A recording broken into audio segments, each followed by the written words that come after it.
ಇದು ಮಾಲ್ ಅಂದ್ರೆ ಏನಪ್ಪ, ಒಬ್ಬ ಪೊಲೀಸ್ ಇದ್ದಾನೆ, ನಮ್ನೇನು ಕೆಟ್ಟ ಕೆಲಸ ಮಾಡಿಕೊಡುದಿಲ್ಲ. ನಾ ಅದಿಲ್ಲ ಮತ್ತು ನಾ ಇರಾಕಿಲ್ಲ, ನೀ ಅದನ್ಯಾಕ ಮಾಡಕ್ ಹೊಂಟೆ ಅಂತ ಅಂತೈತದು. ನಾವು ಮಾಲಿ ಹಾಕೊಂಡಿವಿ ಅಂದ್ರೆ ನಮ್ಮಲ್ಲಿ ಪಂಡ್ರಪುರಕ್ಕೆ ಹೋಗೋರು ಮಾಲಿ ಹಾಕೋತಾರ. ಯಾಕೆ ಹಾಕೋತಿರೋ ಅಂತ ಕೇಳಿದ ಕೂಡಲೇ ನಾ ಎಕ್ಕಡ್ರ ಅರೋದ್ ಅಂಗಡಿ ಕಡೆ ಕಾಲು ಹೊಂಟ ಕೂಡಲೇ ಇವ ಪೊಲೀಸ್ ಕೊಳ್ಳಾಗಿರ್ತಾನಲ್ಲ, ಈ ಕಡೆ ಹೊಂಟಿ, ನಾನು ನಿನ್ ಕೊಳ್ಳಾಗಿದ್ದಾಗ ಆ ಕಡೆ ಹೊಂಟಿ ಬಾ, ಈ ಕಡೆ ಮನಿಗೆ ಕರ್ಕೊಂಡು ಹೋಗ್ತಾನೆ. ಮತ್ತೆಲ್ಲರ ಯಾವಾರ ಅಡ್ಡೆ ಹೊಂಟಿದ್ನಂತಂದ್ರೆ ನಾ ಕೊಳ್ಳಾಗಿದ್ದಾಗ ನೀ ಎಲ್ಲಿ ಹೋಗಿ ಬಾ, ಈ ಕಡೆ ಕರ್ಕೊಂಡು ಬರ್ತಾನೆ. ಈ ಮಾಲಿ ಮಾತಾಡಿಲ್ಲ. ಇದನ್ನ ಯಾರ ಬಹಳ ಮಂದಿ ಟೀಕಾ ಟಿಪ್ಪಣಿನೂ ಮಾಡ್ಬೋದು. ಕಮ್ಯುನಿಸ್ಟರು ಮತ್ತು ನಮ್ಮಂತ ಬಟ್ಟೆ ಹಾಕೊಂಡಂತ ಬಸವ ತಾಲಿಬಾನಿಗಳು ಟೀಕಾ ಮಾಡಬಹುದು ನಿಮ್ ಮ್ಯಾಗ. ಯಾಕಂತಂದ್ರ ಅವ್ರ ಹಿಂದಕ್ಕೆ ಬೇರೆ ಬೇರೆ ಸಂಪ್ರದಾಯಗಳ ಮ್ಯಾಗ ಸಿಕ್ಕಾಪಟ್ಟೆ ಟೀಕಾ ಮಾಡ್ಯಾರ. ನಿಮ್ ಮ್ಯಾಗೂ ಟೀಕಾ ಮಾಡ್ಬೋದು ಅವರು. ಆಗಲೇ ಹೇಳಿದ್ರಲ್ಲ ಅಜ್ಜವ್ರು, ಬಡಗಿ ಹಿಡ್ಕೊಂಡು ಯಾಕೆ ಅಡ್ಡಾಡ್ತೀರಿ, ಮತ್ತೇನು ಅರ್ಧೆ ತಾಟ್ ಹಿಡ್ಕೊಂಡು ಅಡ್ಡಾಡೋದ ಇವ್ರಿಗೆ?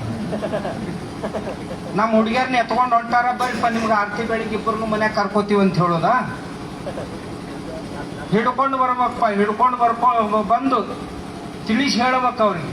ತಿಳಿಸಿ ಹೇಳಲಿಕ್ಕೆ ತಿಳಿಲಿಲ್ಲ ಅಂದ್ರೆ ತಿಳಿ ಭಾಷಾದಾಗ ಹೇಳ್ಬೇಕು. ತಿಳಿ ಭಾಷಾ ಅಂದ್ರೆ ತಿಳಿತಿಲ್ಲ. ನಾ ಹೇಳಿನಲ್ಲ ಮೊನ್ನೆ, ಆ ಭಾಷಾ ಬೇಗ ತಿಳಿತಾವ್ರಿ. ಮೊದಲೆಲ್ಲ ರಗಡ್ ಸಾರಿ ಹೇಳಿದ್ದೆ, ಬೇಗ ತಿಳಿಲಿಲ್ಲ ಅವ್ರು. ಈಗ ಚೀತು ಅಂತ ಓಣ್ಯಾಗ ಉಗಳಾಕ್ ಹತ್ಯಾರ. ಇಷ್ಟಿಟ್ಟು ಕರಾಪ್ ಬಿಟ್ಕೊಂಡು ಮ್ಯಾಗ ಪಟ್ಗಾಯನ್ ಸುತ್ತಿದ್ರ ತಲೆ ಬಳಸ್ಕೊಳಕ್ ಶುರು ಮಾಡ್ಯಾರಿ ಹೇಳಾರ್ದ. ನಾ ಹೇಳಿದೆ, ಬಿಡುದಾದ್ರೆ ಎಲ್ಲ ಬಿಡ್ರಿ, ಗಡ್ಡಾನು ಬಿಡ್ರಿ, ಕೂದಲನ್ನು ಬಿಡ್ರಿ, ಅದು ಸನ್ಯಾಸಿಗಳ ಲಕ್ಷಣ. ತೆಗೆಯೋದಾದ್ರೆ ಎಲ್ಲ ತೆಗೀರಿ. ಇರ್ಲಿಲ್ಲ ಅಂದ್ರೆ ಇಟ್ಟಿಟ್ಟು ಒಳಗೆ ಬಿಡುದು, ಮ್ಯಾಗ ಪಟ್ಕ ಸುತ್ತೋದು, ರಾತ್ರಿ ಟೀ ಶರ್ಟು ಬರ್ಮೋಡ ಹಾಕೊಳ್ಳೋದು, ಹೋಟೆಲ್ನಾಗ ಹೋಗುದು, ದಾರದ ಅಂಗಡಿಯಾಗ ಹೋಗುದು, ಇದ್ಯಾಕೆ ಮಾಡ್ತಿರೋ? ಹೇಳಿದ್ನ, ಇದನ್ಯಾಕೆ ಮಾಡ್ತೀರಿ ನೀವು ಸ್ವಾಮಿಗಳಾಗಿ?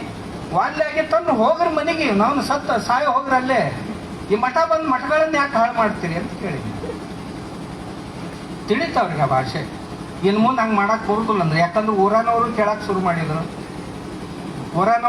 ಶುರು ಮಾಡಿದ್ರು. ಅಲ್ಲಿಂದ ಈಗ ಎಲ್ಲರೂ ನಮ್ಮನ್ನು ನೋಡ್ತಾರನ್ನೋ ಭಯ ಹುಡ್ತದೆ. ಅದಕ್ಕೆ ತಾವು ಯುವಕರಾದಂಥವ್ರು ತಮ್ಮ ಶಕ್ತಿಯನ್ನ ಹಾಳಾಗಿ ಕೊಡಬಾರ್ದು ಅನ್ನೋ ದೃಷ್ಟಿಯಿಂದ ಈ ಹನುಮ ಮಾಲೆ ಅಂತ ಹೇಳಿದ್ನಲ್ಲ, ಇದು ಮಾತಾಡ್ಲಾರ್ದ ಮಾಲೆ ಬಹಳ ಕೆಲಸ ಮಾಡ್ತೈತಿ. ನಿಮಗೆ ತಮ್ಮನ್ನ ರಕ್ಷಣೆ ಮಾಡೋದ್ರೊಳಗೆ ಬಹಳ ಕೆಲಸ ಮಾಡುತ್ತೆ. ತಮಗೆ ರೂಢಿ ಆಗುತ್ತಾನ ಹಾಕೊಳ್ಳೋದು. ಮೈ ಉಣಿತು ರೂಢಿ ಆತಂದ್ರೆ ಮತ್ತೆ ಮಾಲ ವಿಸರ್ಜನೆ ಮಾಡಿ ಬರ್ತೀವಿ. ಆದ್ರೆ ಮಾಲೆ ಮ್ಯಾಗ ಅಲ್ಲದು ಒಳಗೆ ಇಳಿದಿರ್ತೈತೆ. ಅಷ್ಟೊತ್ತಿಗೆ ಮನುಷ್ಯನಾಗ ಧಾರಣೆ ಆಗಿಬಿಟ್ಟಿರ್ತೈತಿ ನಮ್ಮ ಮಾಲೆ. ಅಪೇಕ್ಷಿಸಿ